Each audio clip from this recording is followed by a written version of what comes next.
Hello everybody. This is Hadir Ghattas, an assisting lecturer at Public International Law Department.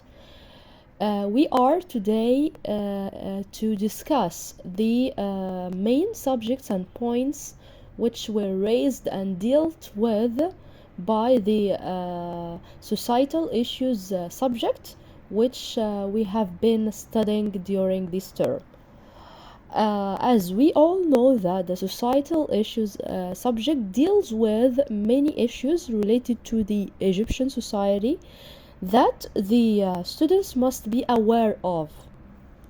So this book was made for you in order to give you more information about some societal issues that exist in the Egyptian society. This will help all of us as citizens in order to know our rights, our duties, and how to deal with other citizens in the same country. So we have in this subject five basic chapters as follows.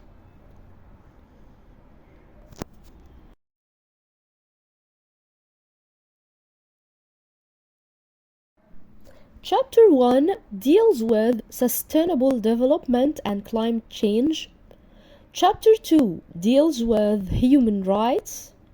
However, Chapter 3 is related to the transparency and anti-corruption. Chapter 4 states or describes the digital media education, and the final chapter, which is Chapter 5, deals with the problems resulting from population increase and its impact on reproductive health.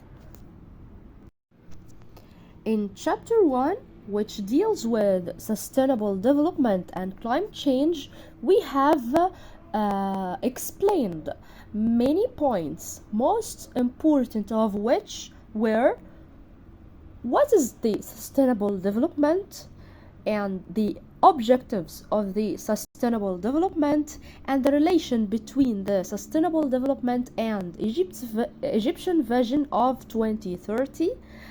In addition to the climate change, its reasons and its negative impact on the environment, the economies of the climate change, Egypt's vision 2030 and how to confront the climate change, the Egyptian strategy to face the climate change, and finally how did the Ain Shams University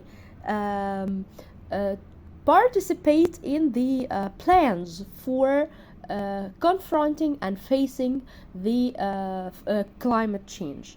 These were the most important points to deal with in the first chapter. Now we are going to discuss the main points and questions raised by this chapter.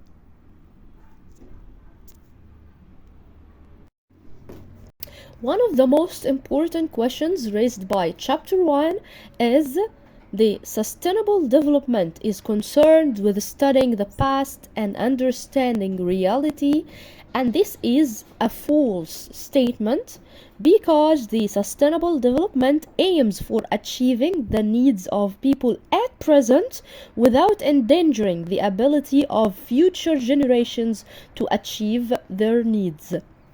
Number 2, investing in people and building their capabilities comes under the goal of knowledge and innovation in Egypt's Vision 2030, and it's a true statement. Number 3, one of the human causes of climate change is deforestation, and it's true. Number 4, the number of sustainable development goals set by the United Nations is 15. It's false because the number of goals is 17 goals related to many developmental issues like putting an end to the poverty and hunger, establishing good health, prosperity, good education, and gender equality, etc. Number 5, the Decent Life Initiative comes to achieve the goal of peace and national security in Egypt's Vision 2030. And it's false because it was initiated to enhance the quality of Egyptians' lives and their standard of living. Number 6, the global warming occurs when the upper layers of the atmosphere warms up, and it's false. Number 7, the Climate Ambassadors Program was launched in cooperation between Ain Shams University and the volunteer team for humanitarian work. It's true. Number 8, sustainable transport depends on the operation of natural gas-fired modes of transport, and it's true. Number 9, a green economy is a less hydrogen emitting economy. It's false because a green economy is a less carbon dioxide emitting economy. Number 10, the energy strategy of 2035 is based on the provision of energy sources based on coal, oil, and natural gas, and it's false. Number 11, food and water security are security priorities in Egypt's Vision 2030. It's true. Number 12, sustainable development does not look at future generations, and it's of course false because sustainable development aims for achieving the needs of people at present without endangering the ability of future generations to achieve their needs. So it puts in consideration the future generations. Number 13, livestock farming produces carbon dioxide gas. It's false because the livestock farming produces methane gas. Number 14, the global warming results as a result of climate change, and it's true. Number 15, the Green Transformation Unit at Ain Shams University is responsible for preparing African climate ambassadors, and it's false because the Green Transformation Unit at Ain Shams University was the one responsible for enlightening the whole campus of the university using solar energy, in addition to water recycling in different ways. Moreover, it has enhanced a carbon print for the university and made a new application for different mobile phones. In addition, the university works in cooperation with the Ministry of Environment on this important file. Chapter 2 deals with human rights. And within this chapter, we have been discussing so many different points related to the human rights, most important of which were the definition of the human rights, the sources of the human rights, the different kinds of human rights, and the social, economic, and cultural rights of human beings. In the next slides, we are dealing with the most important questions and cases raised by Chapter 2. Our first question is: man cannot live a normal and dignified life without rights that guarantee his humanity and fulfill his desires and needs. And it's, of course, a true statement.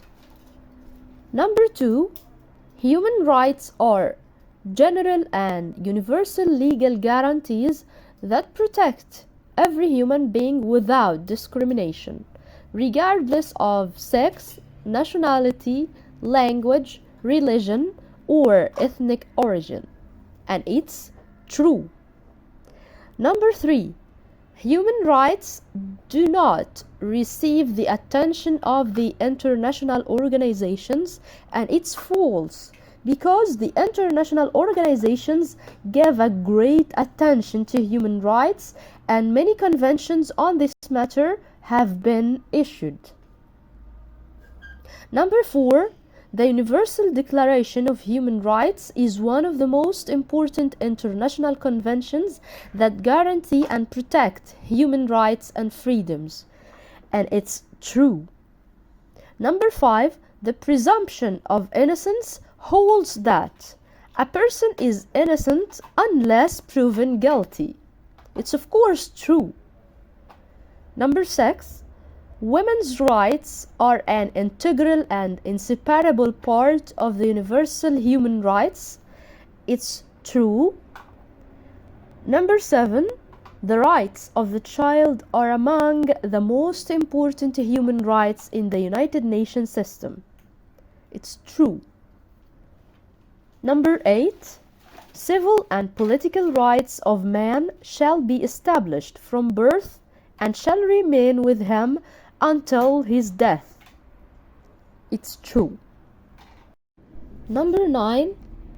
The death penalty may be applied as a penalty for particularly serious felonies without a final, unchallengeable judicial judgment.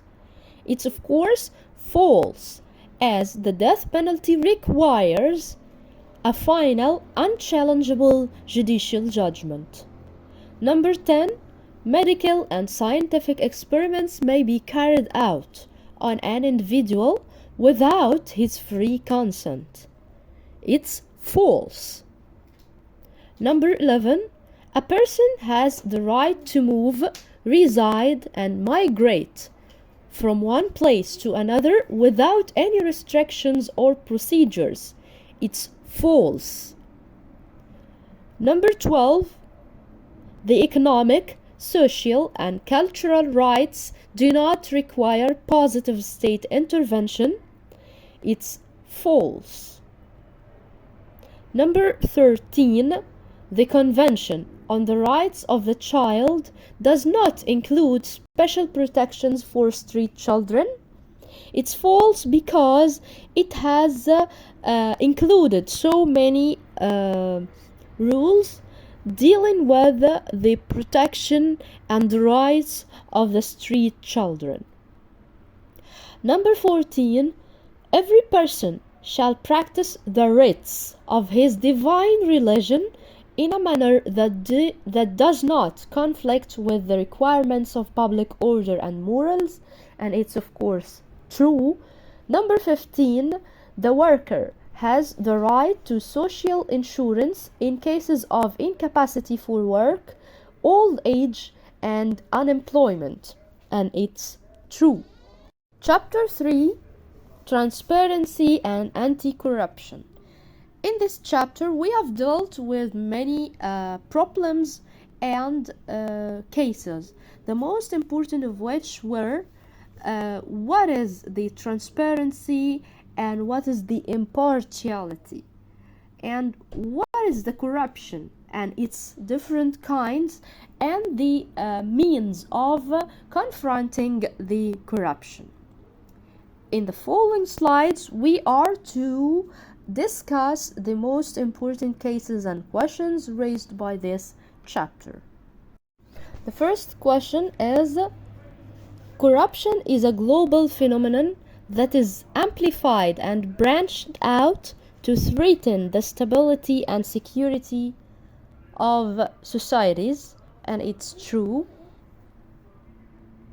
Number 2, transparency should be enhanced by ensuring that information on corruption is circulated. It's true. Number 3, transparency is not closely linked to fundamental human rights. It's of course false, as it's relatively and closely linked to human rights. Number 4, the financial corruption is represented by financial deviations and violation of the rules and provisions that regulate the administrative and financial functioning of the state. It's true. Number 5, the Egyptian legislature criminalized the most dangerous acts of corruption within the framework of crimes harmful to the public interest. It's true. Number 6, the International Convention Against Corruption does not contain any provision on the embezzlement of public funds, and it's false. Number 7, exploitation of job access is the use of a public office by an employee to obtain special privileges. It's true. Number 8, the fight against corruption requires preventive measures. It's true. Number 9, the International Convention Against Corruption does not stipulate that illicit enrichment should be combated. It's false. Number 10, the court may rule that contracts tainted by corruption are null and void on its own initiative. It's true, because the contracts which are tainted by corruption is a matter of public order, and the court has the right to deal with these matters on its own initiative. Number 11, transparency should be enhanced by ensuring that information on corruption are circulated. It's true. Number 12, there is no difference between concepts of transparency and integrity, and this is false, because the transparency means that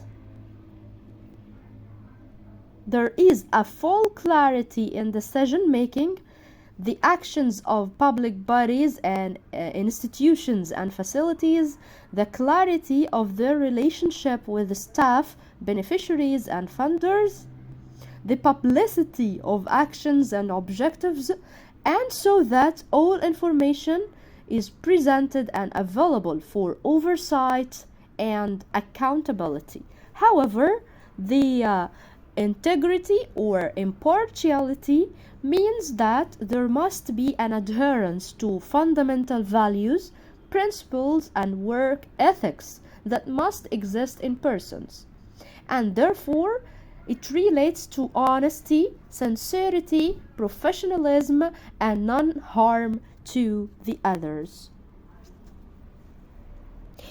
Number 13, embezzlement of public funds is the tampering of the employee with the public funds entrusted to him by virtue of his assumption of public office.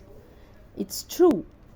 Number 14, there are many regulatory bodies for combating corruption in Egypt. It's true. And number 15, Transparency International has developed a charter of integrity. It's true. And as we all know, the Transparency International is an international organization dealing with matters related to transparency. Chapter 4. In Chapter 4, we have been dealing with digital media education.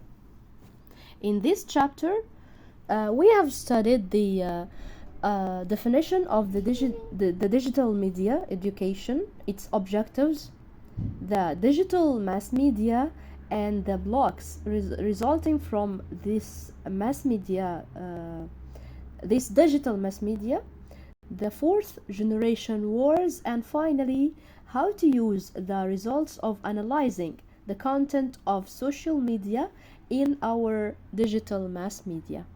In the next slides, we are dealing with the most important questions relating to this chapter. Our first question is, one of the objectives of media education is not to pay attention to determining the social and cultural context of media content. And this is false, because the media content is produced in different social and cultural contexts. Number 2, the social responsibility is the set of ethical principles in media work. It's true. Number 3, digital media can result in many crimes, conflicts, and strife. It's true. Number 4, the crime of insult is defined as deliberately violating the honor of a person or attributing a specific fact to him. This is false, because this is the definition of the crime of defamation. Number 5, one of the effects of the fourth generation wars is the reluctance of citizens to participate in politics and the increase in lack of belonging. It's true. Number 6, the third generation wars are wars between the army of a state and a terrorist groups or irregular forces. And this is, of course, a false statement. It's false, because the third generation wars are preventive or proactive wars, in which states preempt attacks by other states and attack them and destroy their weapons on their territories, such as the United States war on Iraq, where the United States waged a war on Iraq because of its belief in the latter's possession of nuclear weapons, threatening its security. So it's the third generation wars are preventive wars. Number 7, the U.S. Department of Defense warns military personnel against posting personal and family information on social media. It's true. And number 8, the paper press is of the traditional media, and it's true. Number 9, one form of malicious propaganda is to claim government corruption and highlight only the negatives. It's true. Number 10, some countries and groups use the results of analysis of what is posted on social networks in military matters. It's true. Number 11, posting some photos and information on social media hardly leads to gathering information that harms national security. It's false. Number 12, the right to freedom of opinion and expression is an absolute and unlimited right enshrined in all international conventions. It's false. Number 13, trust in the state's political and economic institutions is a national duty. It's true. Number 14, personal information published on digital media is protected. It's false. Number 15, the concerted efforts of the people and the government in face of rumors, malicious propaganda, and terrorism on the internet bring peace and security to the society and the nation. And it's true. In chapter 5, we have been explaining the problem resulting from population increase and its impact on reproductive health. And in this chapter, we have explained so many different points, the most important of which were the population increase in Egypt and the reproductive health and how to organize the number of the families in Egypt. In the next slides, we are to deal with the most important questions raised by chapter 5. Number 1, the population increase in Egypt is mainly due to the increase in the number of births and the decrease in the number of deaths. It's true. Number 2, one of the social customs, especially in the countryside, is to prefer the male child, which calls for repeated pregnancy and childbirth in the hope of giving birth to a male. It's true. Number 3, early marriage and early reproduction of females, especially in rural areas, is not conducive to population growth. It's false. Number 4, Egypt ranks 16th among the countries in the world in terms of population. It's true. Number 5, illiteracy is one of the consequences of population growth. True. Number 6, Egypt's population problem has become a national security problem. It's true. Customs and traditions in society, including the view that increased reproduction is considered a safety valve for women, especially in the countryside, that avoids the risk of divorce and her husband's remarriage. It's true. The phenomenon of street children and their increase has nothing to do with the population growth. It's false. Number 9, youth has an important role to play in addressing the problem of population growth, especially being tomorrow's parents. It's true. Number 10, street congestion and traffic jams are a manifestation of population increase. It's true. Number 11, average per capita agricultural land has not been affected despite successive population increases. It's false. Number 12, poor geographical distribution of the population is the fundamental dimension of Egypt's population problem. It's false. Number 13, family organization is one of the most effective health interventions in terms of cost savings for the state. It's true. Number 14, the provision of sexual and reproductive health services does not affect the reduction of neonatal mortality. It's false. Number 15, reproductive health does not allow couples to freely choose the timing of pregnancy. It's false. These were the most important questions and cases raised by our syllabus in the societal issues subject matter of this term. We have come to the end. I really wish you all the best of luck and have a good day. Thank you very much. Good luck.